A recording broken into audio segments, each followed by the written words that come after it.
first Google Talk of the year. I'm Megan Green, and I am thrilled to introduce our guest today, Will Page. As chief economist at Spotify, Will Page had the best seat in the house for witnessing and harnessing the power of disruptive change. Music has often been the canary in the coal mine for major technological and societal shifts that make the way media companies operate change. And if there is one thing Page has learned from the digital revolution, it's that businesses must be ready to pivot. Drawing from fascinating music industry case studies in his new book, Tarzan Economics, Page examines the game-changing principles that disruption has thrown into sharp relief as keys to survival in any sector. Businesses need to be ready and willing to change, and if necessary, be prepared to rebuild entire organizations and business models to do so. In other words, survival in business over the long haul has everything to do with knowing when revolutionary changes are coming and being prepared to adapt early when those imminent shifts become permanent. Today, we are here to talk about Tarzan Economics, a rare book of economics that offers actionable takeaways, which is a must-read for anyone looking to fail-safe their business. Please welcome Will Page. Thank you so much for that wonderful introduction. It's a real honor to do this talk, the first of your new year. Oh, we're so happy to have you, Will. And I think it would be really cool if you would tell everyone where you are broadcasting from. Well, I'm conscious that Google is building the largest horizontal skyscraper, if that's the right description, here in London. It's now up to floor number 6. So I am just behind it at a campus called Tileyard. And Tileyard is a creative campus of 200 plus music tech companies. And I'm in the writer rooms where a certain Mark Ronson would write and record his music. So I believe this is a room where Uptown Funk was at least partially written. So stress to any Googlers in London or visiting London office, please walk 10 meters behind your office and discover the Tileyard campus. It's an amazing place of creativity. Wonderful. Well, we're going to have a creative talk today. And so I'm going to turn it over to you to give everybody a little bit of a background of Tarzan Economics and some of the principles that you describe in the book. Absolutely. We can throw up the slides here.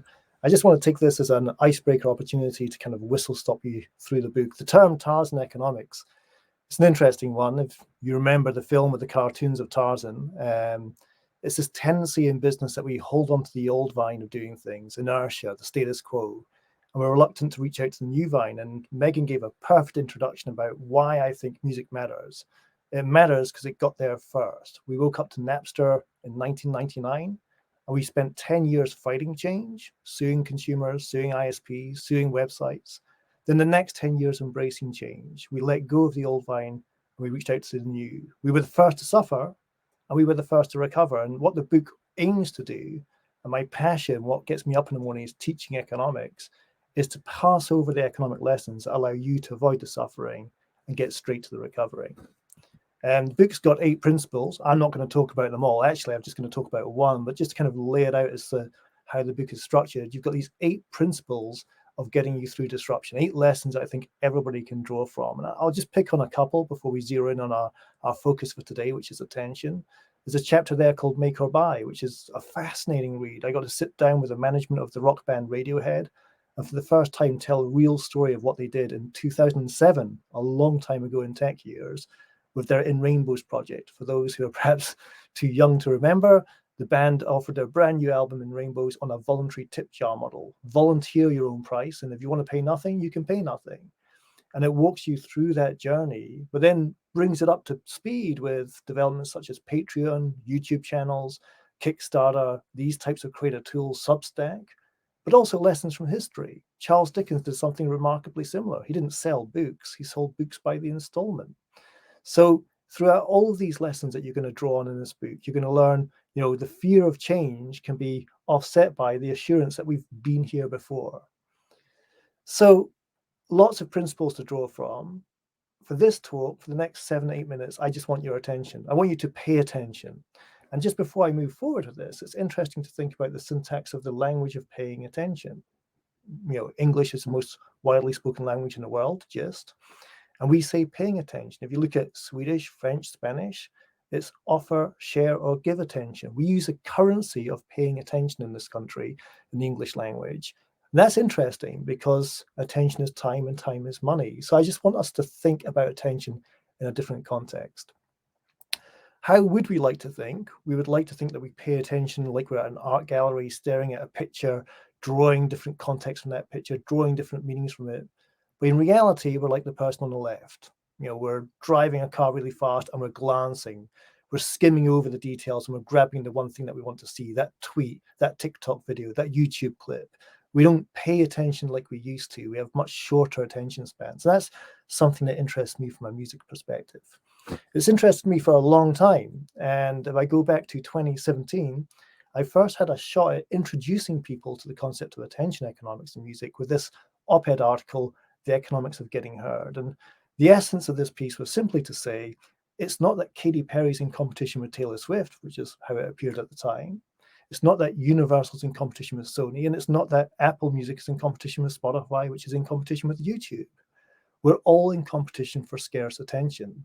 And if I spend 6 hours binging 6 episodes of 7 Seconds, the most amazing drama I've seen on Netflix, and there was a lot of milk and chocolate biscuits to watch 6 episodes throughout the night, that's a lot of binge watching. Well, that's 6 hours that Netflix sees that nobody else gets. Music loses, Google loses, Snapchat loses, Facebook loses. Netflix gain is everyone else's pain. That bit's obvious. What we forget to think about is that means everyone else has increasingly less time to compete for. And it's this contestability point about attention I really want to hammer home in this very short talk. Netflix didn't just read the article, they responded to it. And here you have Netflix CEO Reed Hastings, sleep is our biggest form of competition. My colleague at Netflix who worked in investor relations there wrote to me saying, Reed, loved your op-ed and here's our response. And P.S. F you.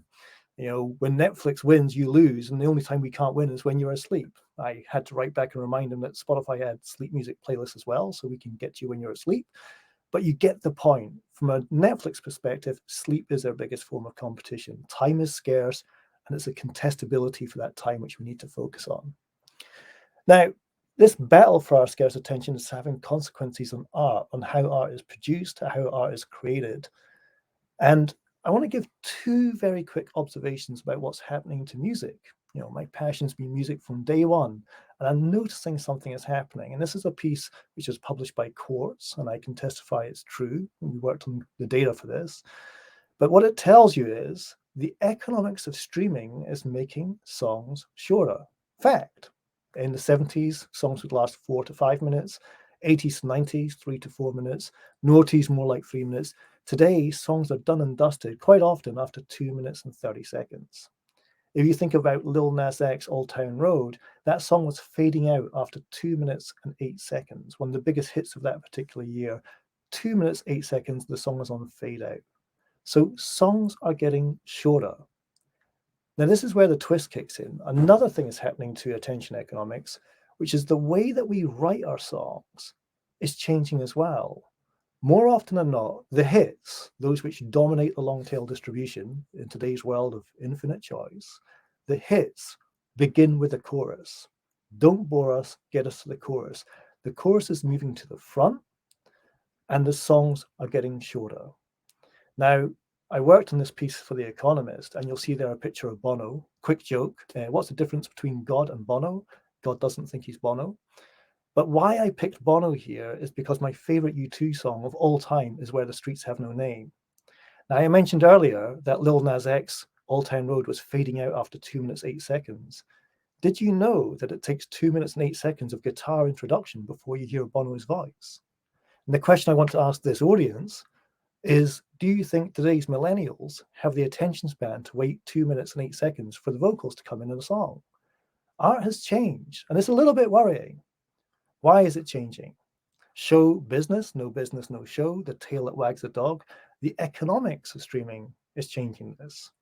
Firstly, to get played on Spotify, you have to be, to get paid on Spotify, you have to be played for more than 30 seconds.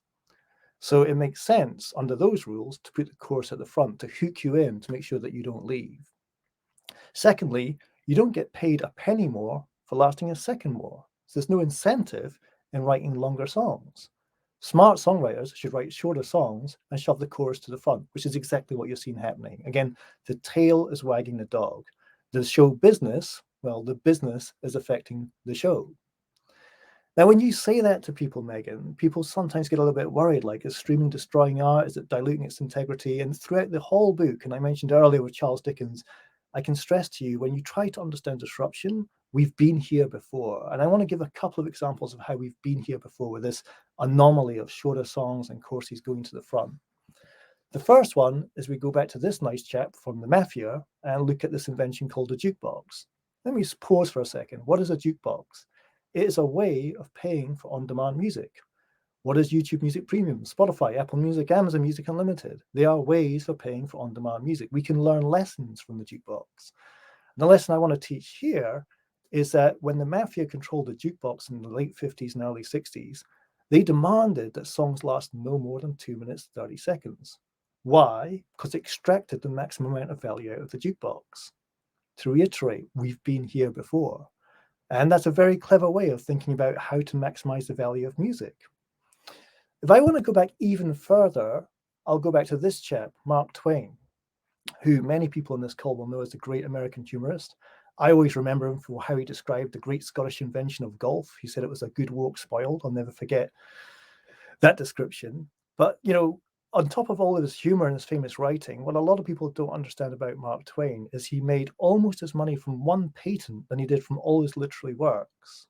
Very fascinating story, this. Around the time of 1865, if I have my dates correct, Mark Twain was aware of this massive explosion in media. The Industrial Revolution of that era led to newspapers and new forms of media exploding around the world.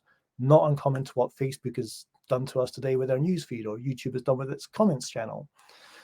So what Mark Twain invented was a scrapbook. And if you think about the scrapbook, it's a great way to organize that abundance of attention. It's a great way to make that attention contestable. I just want to leave you on this note here, which is, when you're staring at disruption in the face, you're staring into darkness, the fear of the unknown. You're reluctant to reach out to grab that new vine, and you're more inclined just to hold onto the old vine, even though you know it's dying, even though you know it's holding you above the jungle floor to the next quarter's earnings calls. I think what the book can help you do is realize how to have the confidence to let go of the old vine and grab onto the new, but also instill that confidence, a sense of, we've been here before and we'll be here again. What Mark Twain figured out in 1865 is what a lot of us are figuring out today. How do we organize our ability to take in all of this attention, all of these distractions? So, Megan, let me just wrap it up there and say the book's out in America. I really hope more than anything else it's a fun read. And if I can just wrap up by saying, my dad taught me how to teach economics to audiences that A, didn't think they're going to understand it, B, didn't want to understand it, but C, had to. So don't let the word economics put you off the book. It's very simple and hopefully an enjoyable read. And to your point, hopefully you can put it into use. Let me hand back to you guys now. Thank you so much for this chance to open it up. Well, that was great, and the book is a super fun read, and I recommend it to everyone. So let's talk about attention for a second. It seems like people are either watching Netflix or sleeping. That's what it seems like people are doing. So, what does a future look like for attention, do you think, especially in like a TikTok generation? Where are people going to be spending their attention, and will we ever go back to a time when people actually spend time with an album or really spend time with artists they care about? Well, I think there's two things to unpack here. We stick on TikTok now. You talked about songs narrowing to 2 minutes, 30 seconds. Well, let's just chop 2 minutes off that straight off the bat, because TikTok clips last 30 seconds. So from songs getting shorter to almost like a sub-song effect.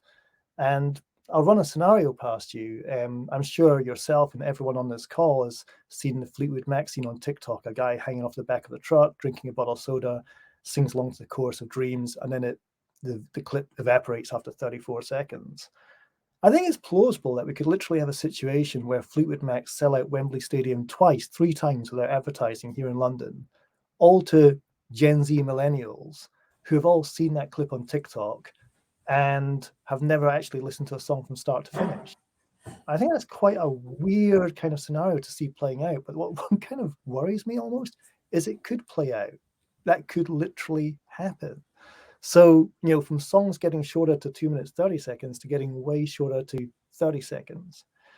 Now, what does that mean? Our attention spans, drift off to zero? No, it doesn't. I think what we're also seeing is a bifurcation of markets.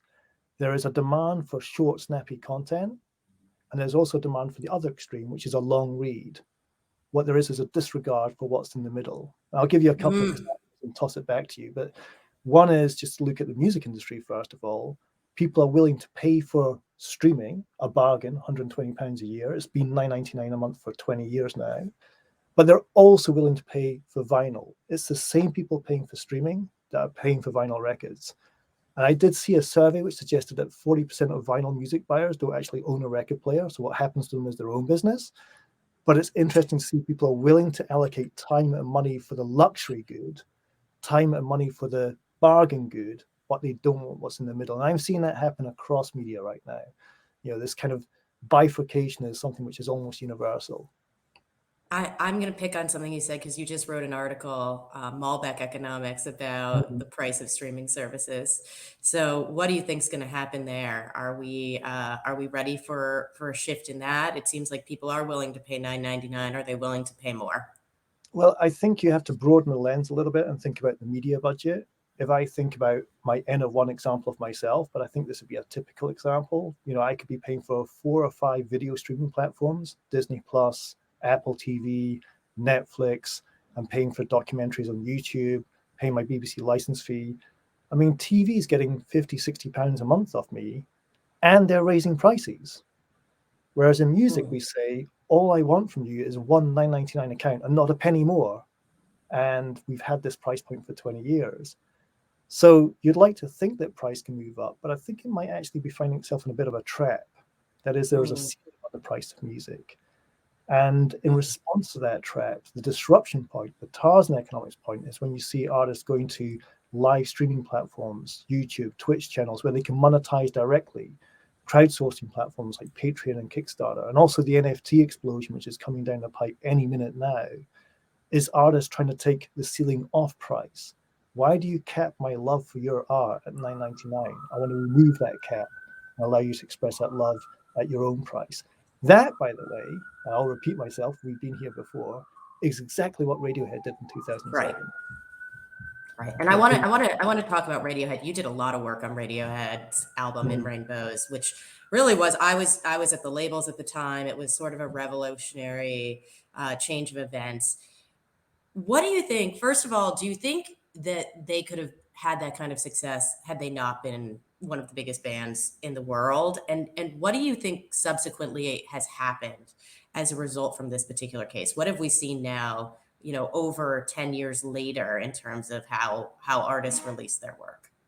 Well, one of the biggest changes, and I'll say this from the perspective of a music executive and a first-time author who's completely out of his depth, is that we got rid of staggered global release dates. I think that's fascinating. It is, after all, the World Wide Web. And when that music video goes up on YouTube, anyone from Jakarta to Newcastle to New Jersey can consume that video. So getting rid of borders is one of the biggest achievements Radiohead did. Remember, that came up against a lot of opposition. I think the second thing that they did, and tying back to that bifurcation of markets point, is for 2 months you could volunteer your own price. Band made a ton of money. They made it very fast. Instead of taking 18 months for money to travel from consumer to creator, it was traveling in 72 hours because they just used a credit card model. Yep. So that was interesting. But after the 2-month experiment, they had the deluxe CD box set for £45. That was where they really made their money. So again, from a bargain to a luxury, but disregard for what was in the middle. I think that's something that we can draw on as well. But where are we today? If you look at the growth of the creator tools business, it's just off the charts now. YouTube are heavily involved in this space. Twitter and Square have been heavily involved in this space. What Twitch is doing. If I give you one very quick example, there's a study I did called Twitch Economics, which is public. I just want to focus on one artist case study, and it involves YouTube here. They were broadcasting their shows from their bedroom during lockdown, and they had YouTube channels, Twitch channels, Streamlabs for requesting songs to be played. They had all these creator tools. Then I noticed that they had Patreon and Kickstarter available. And I asked the band as I wrote the case study, why do you have Patreon and Kickstarter? Usually it's one creator tool or the other. They said it's obvious. We use Patreon to finance our covers because it's a recurring payment model. We're always doing covers. We have Kickstarter to finance the creation of our original songs. My jaw Wow. just hit the floor like, who would have thought of using creator tools for that purpose? Then they said it's the same fan donating to both. And Wow. that's when I dropped my coffee. Well, I can That's understand that. I think we all go really deep with the bands that we really love. And so that actually makes total sense to me that we are willing to support them and hopefully give them a yeah. livelihood. I don't know if there's any bands you feel that way about. Are there any bands you feel that way about? There's one band coming through London just now, which are beginning to get noticed around the world, called Salt. Immediately have to correct the spelling. It's SAULT. And actually, I said this on stage at the Bristol Festival of Economics. I gave the keynote there. I said, Salt is the most incredible band I've heard since Massive Attack. Wow. I compare Losing Your Virginity and Discovering Massive Attack as being kind of on par with each other. And I said on stage, they're the best music since Massive Attack. And I learned that Robert Del Naja was actually in the audience from Massive Attack. And I said that. So that was a bit of an honor to actually insult my heroes. But Oh, yeah, wow. the band Salt, whatever I could do to support what they're doing, again, they're doing it differently. They're not doing press. There's no band photos. There's no credits on the back of the record. Yep. Nobody knows who they are. I know who they are. They live next door to me. But there's this mystique band, but the music, Megan, go back to the music. It gives you goosebumps what they're doing. I love that. We'll talk more about sort of long tail and people finding their bands because I think that that's important. But I want to start by taking a giant step back. So you're a Mhm. music industry person. I'm a music industry person. One thing you start out with in the book, because I just want to sort of frame this for everyone, is that Yeah, you say the music industry was so corrupt, it was so bent, it was straight. And we're talking here about payola and chart manipulation and other things that were happening. And so I think one really important thing is obviously music was the first to pivot. How has streaming sort of reshaped the nature of this business in a positive way? Because, I think sometimes people always think, oh, the new Vine is worse. Streaming gets a lot of criticism for Yep. paying out artists and so forth. But I want to talk about why streaming was so good for the industry. I think that the key reason why streaming worked is because if you were Megan Green, University Labs, 1999, and you stumbled on this thing called Napster in America, or if you were studying in Europe and you stumbled on this thing called Winamp here in Europe, then not a lot has actually changed. That is, you go to the internet and you access all the world's music. Mm, What we did was, instead of asking to bring the horse to water, the music industry worked out after 10 years of doing it wrong, let's do it right, bring water to the horse. Let's give the consumer what they had all along. They wanted to access all the world's music for a monthly fee, not to own CDs that broke your nails when you tried to open them. Those mhm. days are gone. So I think the 10 years of fighting change was in that hope that those kids would go back to buying the CD. Um, but when we realized that what they're doing illegally, if you just put a license on it, we can actually monetize this legally. And I met Daniel Ek when he had hair. That's how old my Spotify years are. And I remember sharing the same vision, which is if you build something that's better than stealing, the people will come. They're not stealing because they want to stick it to the man and fight intellectual property laws. No, Yeah. those lawyers in the suits need to walk away. They're stealing because you're not supplying what they wanted all along. And he had the vision to get that Spotify project up and running and then go to Universal Music and say, I want a license for it. Everyone said he was mad. Who's having the last laugh now? That's the incredible thing about the story. To the point about the criticism, I think we can summarize this with a very simple sentence.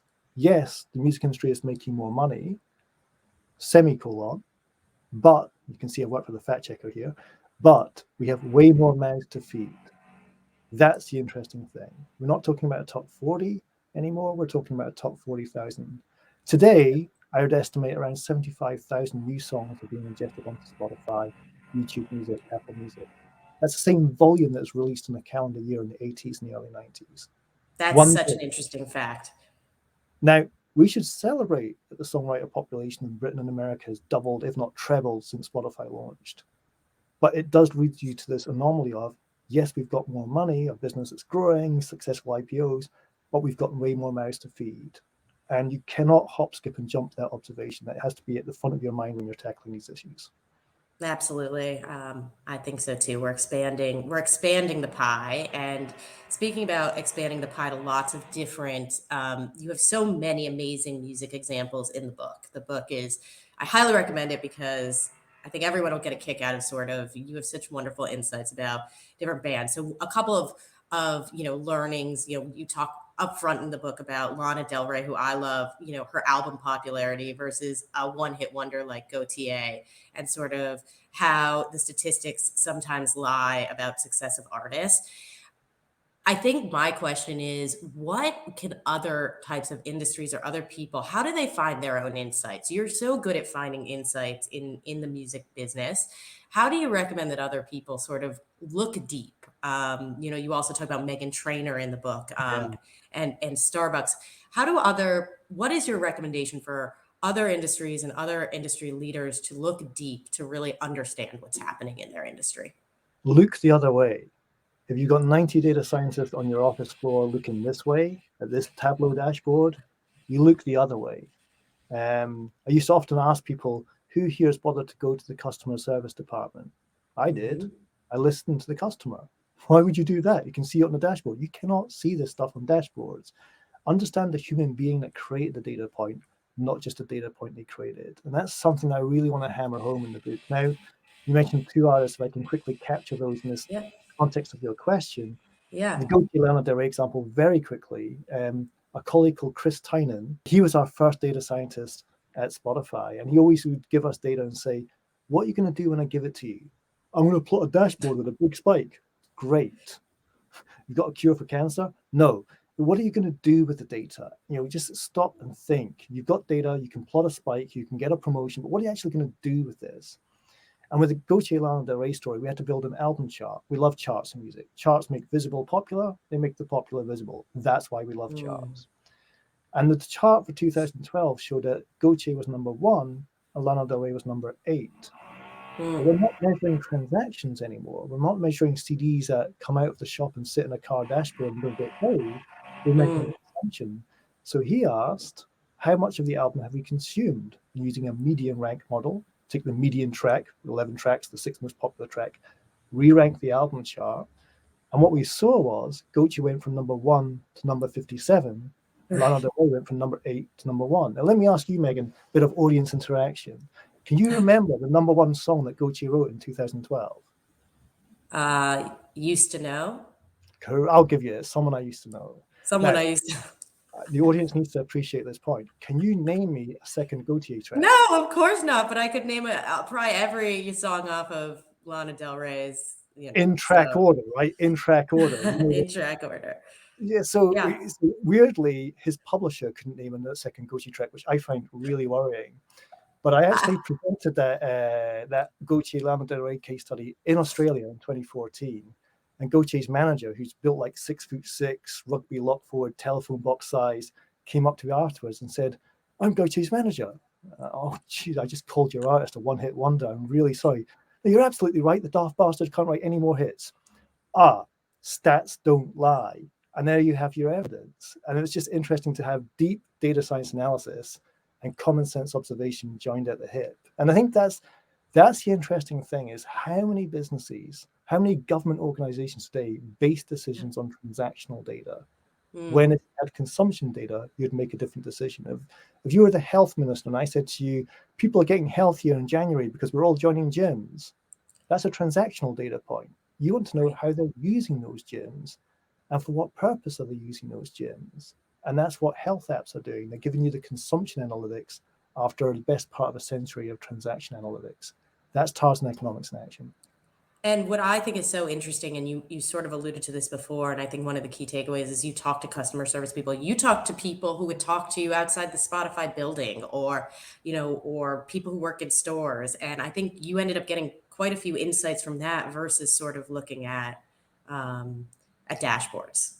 Yeah, absolutely. You mentioned Megan Trainor. There's just an interesting one there in terms of leaving the office and saying goodbye to people in the office. And very, very grateful to a colleague, Emily French Blake, who spent a good number of years at Google YouTube, I should stress.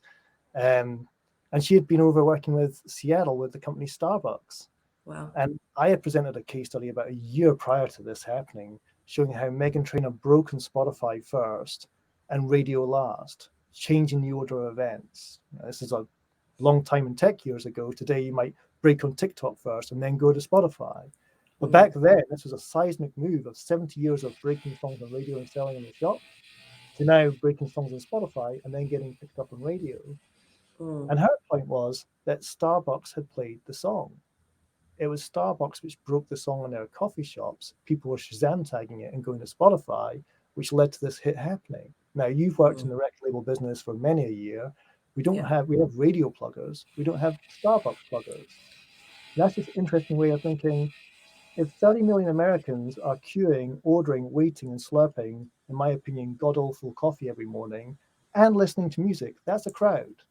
It might not be a conventional crowd, but that's a crowd. And that's a crowd worth attracting when you're competing for attention. Especially now. I mean, we just talked about how many folks are putting albums on and songs onto these platforms a day, a week, a month. How do you break out from the rest of the crowd? Can you answer that for artists? Like, what is the best way for an artist to try to make it and try to break out in this sort of deep sea of content?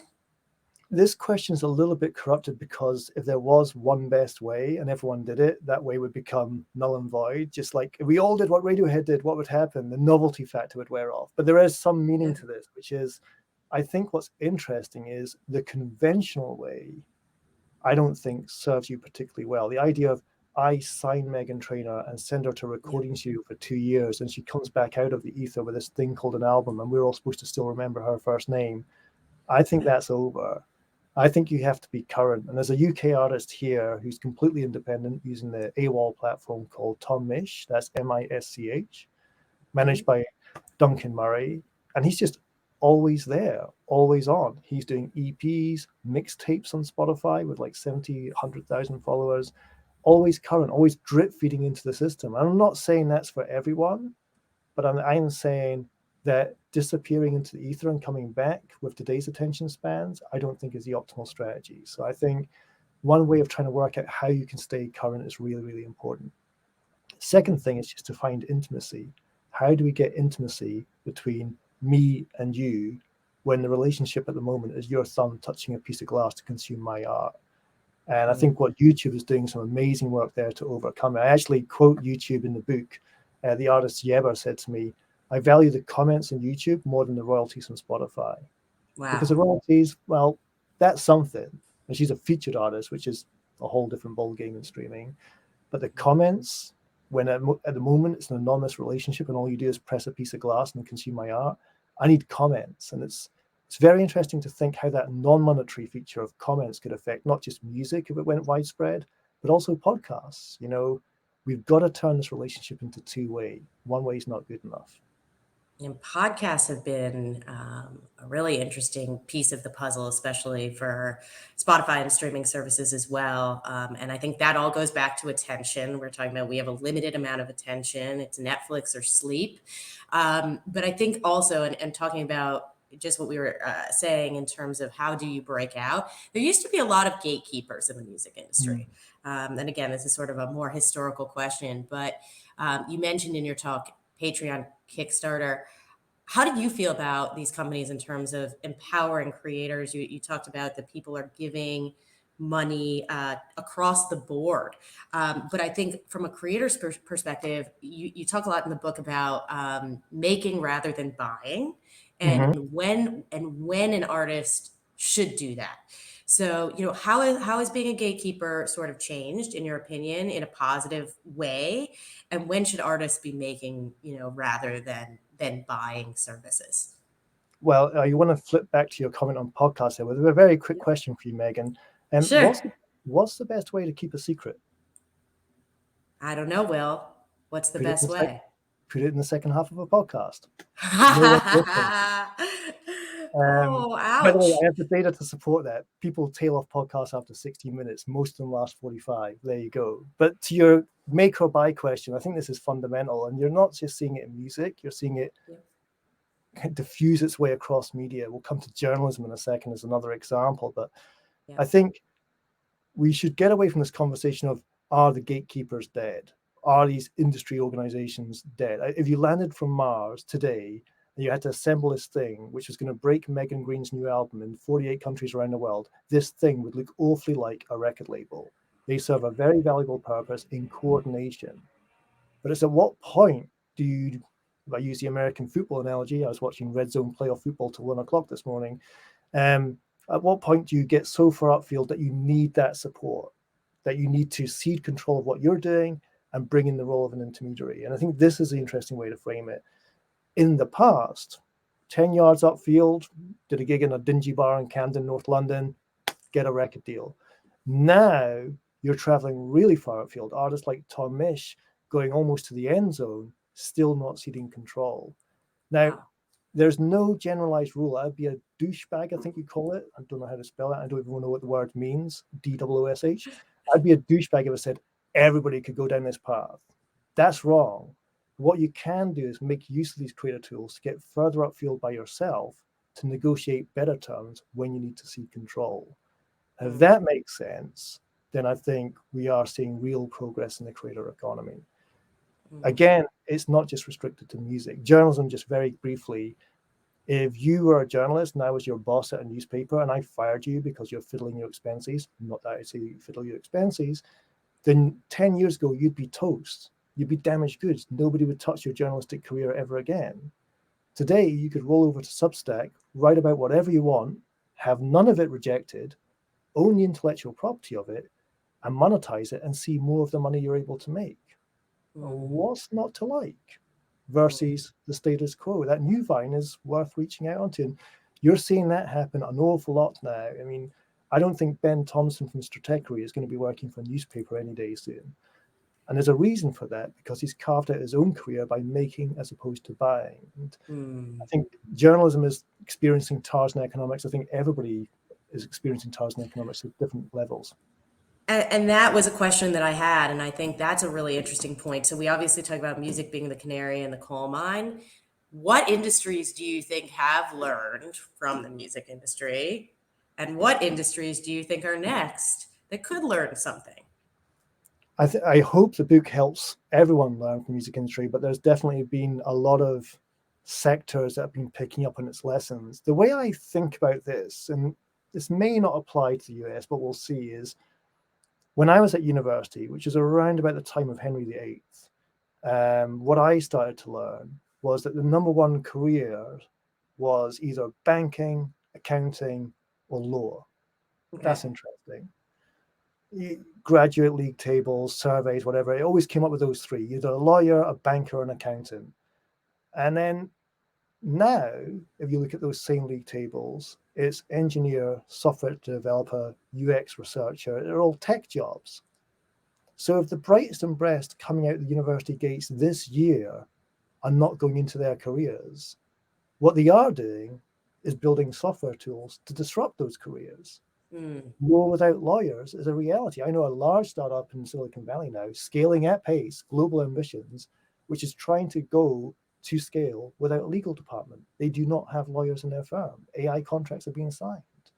You look at accountancy tools and apps, just reducing the need for accountants and automating the whole process. Look at what Stripe are trying to do with Atlas. You look at banking, especially here in London with the fintech revolution, there's one company, and I don't want to pick winners here, but one company that's fascinated me called iProve, that's spelled IPROOV, using face recognition biometrics, making it possible to start a bank account in less than 20 minutes. Wow. My bank account took 2 months of physical letters going to and from my house. 20 minutes. We know Megan is Megan. Here's your bank account. What else do I need to ask? So it's interesting to think about this question in the context of students coming out of university today. What are they going to be disrupting in 2 or 3 years' time? I think that's what makes it such a tantalizing prospect. Is the new Vine always a technological revolution, in your opinion? I think tech likes to come into businesses, shake 7 shades of brown stuff out of them, and move on. I don't think tech needs to be feared. They're just looking at gross inefficiencies and saying, why do things have to work like that? Why do lawyers constantly refer to paper, physical paper? Let's have DocuSign. It's tech is not there to destroy businesses. They just look at fat and wants to trim it.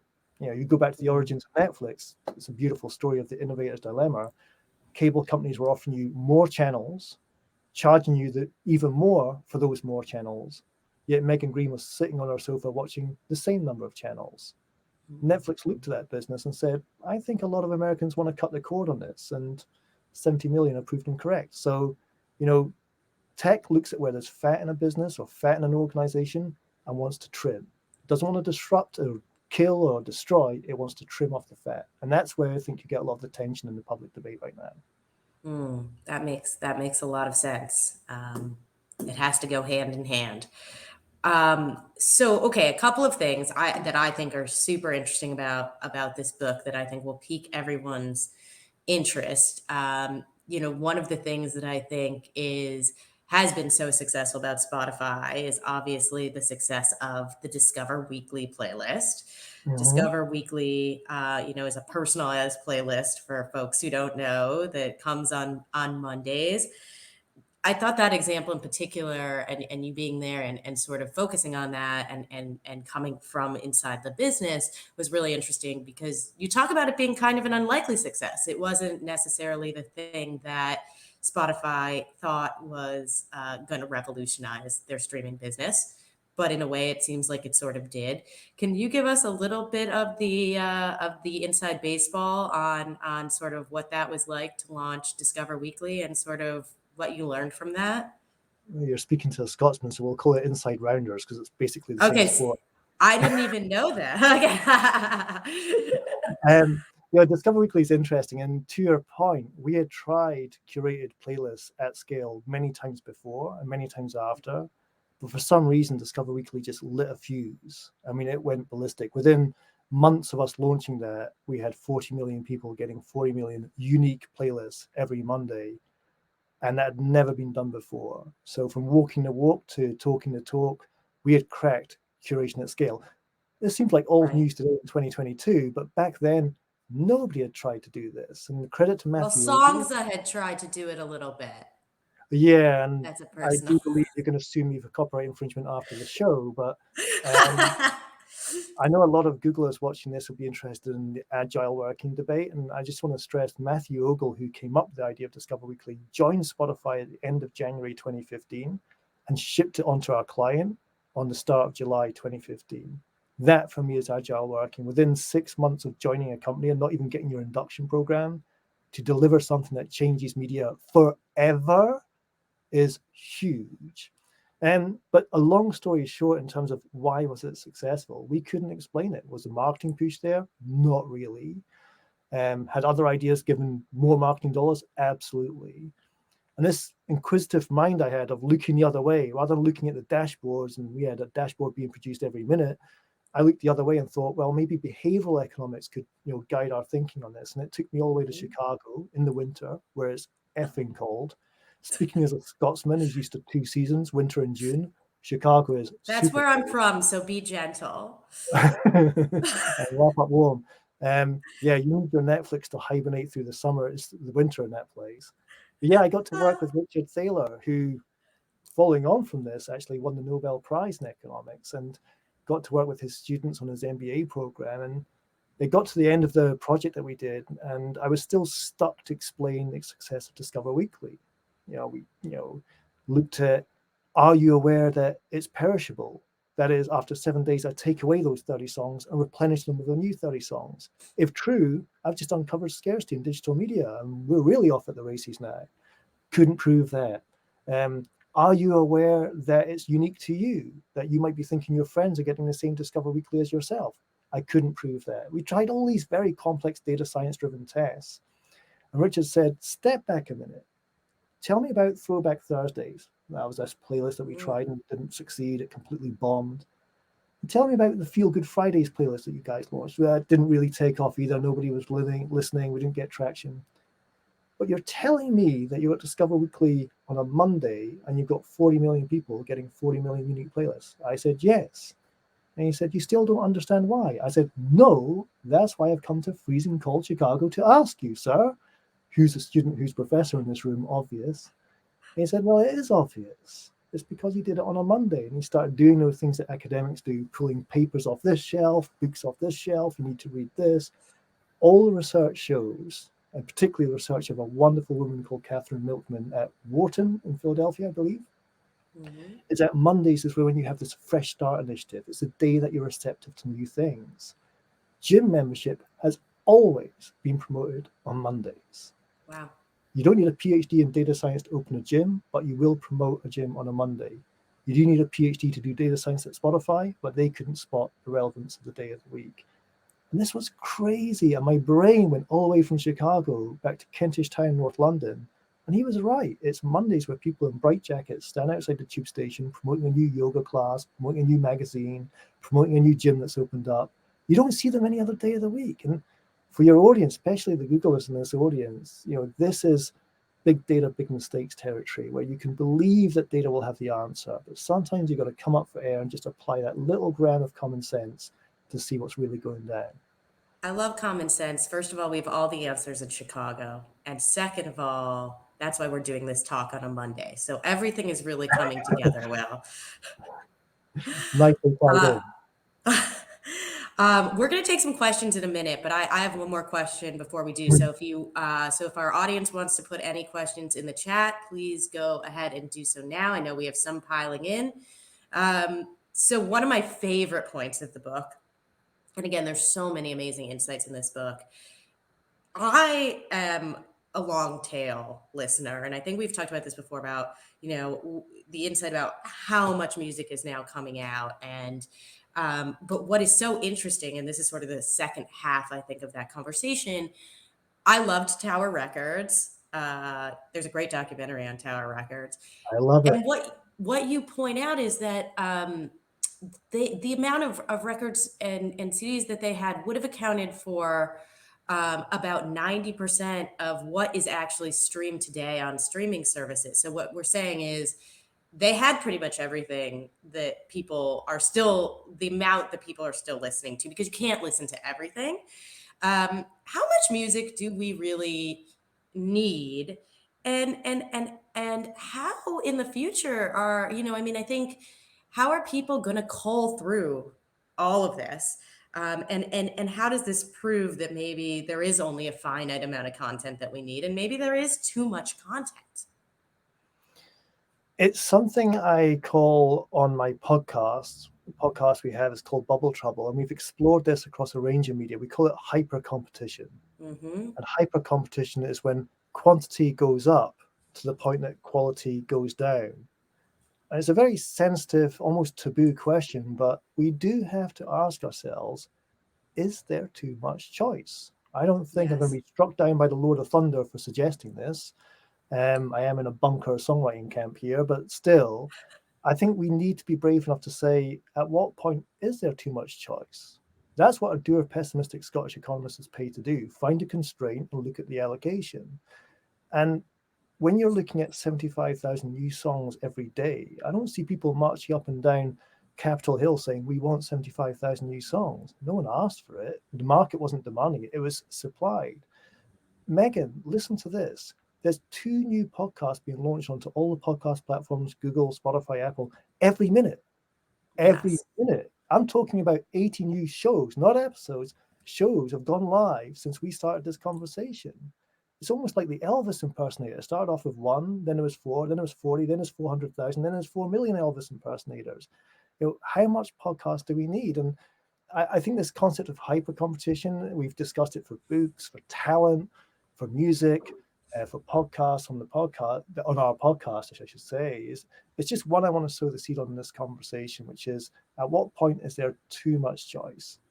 Now, it wouldn't be a digression to offer this as a potential solution, but there is this sociologist called Robin Dunbar, and he wrote a book around Dunbar's number. And I'm not going to recommend the book. I didn't rate it too much, but it's just an interesting notion of a simple idea spread across 200 pages. But he reckoned there was 150 meaningful social relationships you could carry. Now, I don't know whether the number is right. I don't know whether the theory is right. But what his point was, in a world where you could have thousands of friends on Facebook, tens of thousands of connections on LinkedIn, there's 150 of them that actually mean something to you. And I think a combination of hyper competition, do we have much choice, all the way over to Dunbar's number of what's the right level of choice, is something that tech will be figuring out. I'm fond of saying this. tech can scale just about anything. One thing it can't scale is intimacy. And Mm, the next chapter will be working out how to get intimacy back in the room again. mm. I love that. And I think when you really love an artist and you're connected to them, it's a very special relationship. And so, and also, Vice versa. thank you for being well read and reading all these other economists to inform your opinions. And I know you even quote Adam Smith in the book, and it's just nice to see the Scotsman, going back to your historical roots. At Hogmanay, I actually saw Adam Smith's grave at the bottom of the Royal Mile in Edinburgh, and that just proves that economics is dead and buried.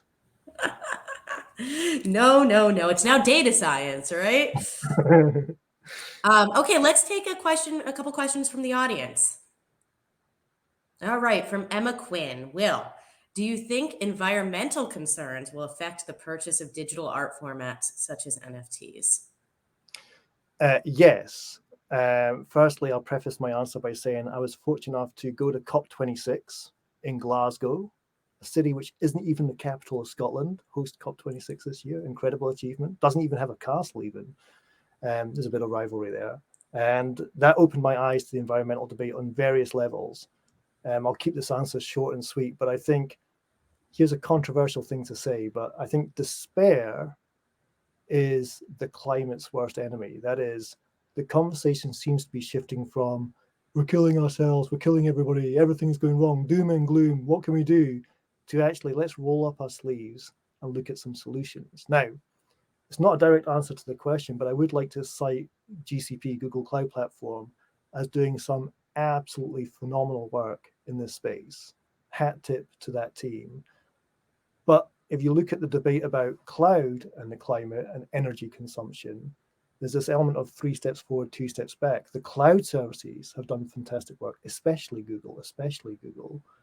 But then the ISPs have not done amazing work. So you have a disconnect there between cloud and the internet service provider that gets that content, that feature, that connectivity to the home. So we need two to tango to actually make genuine progress. And with regards to NFTs, I think you're going to start seeing that type of discussion develop there as well, which is this is a really interesting thing. This is a really important concern. How do we actually roll up our sleeves and make sure we can alleviate the concerns and make sure this thing thrives? But I want to stress the big reaction after being in Glasgow is that despair is this particular debate, this crucial debate's worst enemy. We've got to get rid of the despair language and start getting into the mass of how we're going to solve this. Well, you know everything. All right, let's take another question from the audience. School of McMullen asks, what do you think about live streaming and rewards? For example, Facebook stars. Is that a valid revenue stream in the future? So again, I'd quickly cite that work, twitchrockonomics.com. It's a 28-minute read. It's beautifully done, and I don't take any credit for that. That's Alice Clark, who designed the website, and many people have said it makes my turgidly boring economic work sexy to read. So all credit to her. But I would stress, give that half an hour of your time and start to think about how this reward system can work. I mean, one thing with stars and live performance to generate those stars or those tokens is it is live. Tell me something I don't know. It is actually live. And a great way to illustrate this is to use the taxi driver analogy. On Spotify or YouTube Music, you can make $1 million while you're asleep because it's your songs being streamed around the world. If we're talking about live performance and tokens and gestures that are made during performance, if you ain't driving your taxi, the meter doesn't move. So don't be under any misunderstanding of the effort that's going to be involved to make these revenue streams work. They can work, but if you don't drive the taxi, the meter doesn't move. It's going to take more proactive effort than in the old model of put the album out on Spotify and YouTube and watch the money come in. So I want to stress that we're driving taxis now. We're not asleep at the back of them. That's absolutely true, and I love your positive attitude about all of this because I think the new Vine it can be very good, and so one thing I wanna talk about a little bit is I love the way that you end the book. First of all, it's amazing that You have a wonderful conclusion, which helps synthesize sort of all of the ideas that you put forth. Because I think hearing it again is awesome. And you wrap up the book though by applying a framework, which I think is really fascinating about hunters and farmers. And it's actually an analogy we use at Google a lot of times in terms of how do you sort of cultivate new business, and how do you grow it? And are these really two very different skill sets? And you use this framework and you apply it back to the principles. And what I was thinking to myself was, is it possible for people to be hunters and farmers in their careers, or do they really squarely usually fit in one? And I think sometimes at Google we are asked to be both, and maybe that isn't necessarily the right way to grow a business. So I was just curious, how your expectation that folks sort of fit squarely into one of these categories, and questioning which one you do fit into. One very wee correction to make there: it's builders and farmers, not hunters. Builders, I'm sorry. Yes, I don't builders. get cancelled by any vegetarian lobby groups here.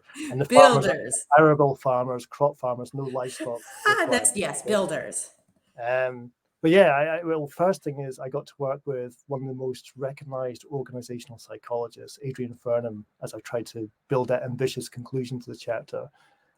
And it's just something I saw as Spotify was preparing for IPO. There's all these amazing, talented people leaving the company, not through dispute or through antagonism, just I'm going right back to the bottom to start a new startup. And I was like, that's fascinating.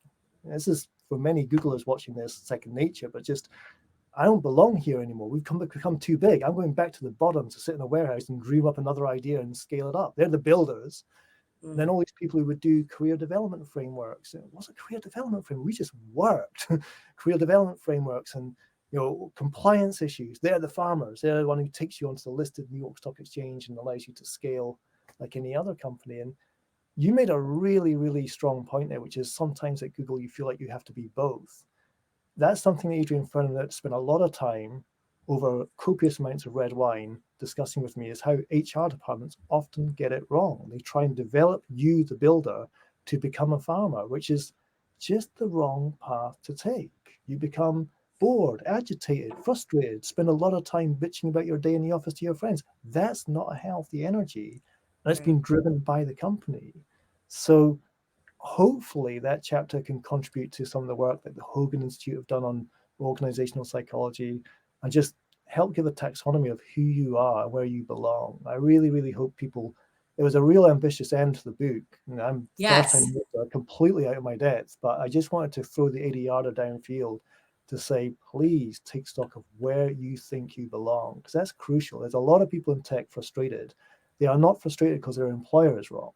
The employer, there's the terms and conditions, here's where we're taking the company. They're frustrated because where they've been positioned in the lifespan of a tech company. And the first investor in Spotify is at the heart of that story, the way I came up with that term, builders and farmers. And he said, what your term has done for me is it shows you where in the lifespan of tech you belong, because you don't belong forever. HR thinks you do. Staff retention policies. You don't belong forever. You're there to, he said he was a quantity surveyor. He climbed up a mountain with Daniel Ek, looked over the other side, saw land you could build on. Then he got out the way and got the builders in. Right. Then we went public, we got the builders out and got the farmers in. And I think just using this illustrative language, it really helps the reader understand where they belong and hopefully helps them succeed. Well, I think that's a great place to end. Will, we could talk to you endlessly, about so many different things, and there's so many interesting ideas in this book. I want to thank you so much for being here today. Everyone, go out, get your copy of Tarzan Economics. Check out Will's companion playlist, which is on Spotify, and he's got some great articles on his own website. So lots of good meat to chew on, and we'll talk to you later. Thanks for being here. Bye, Will. Thank you so much, Megan. Thank you for having me.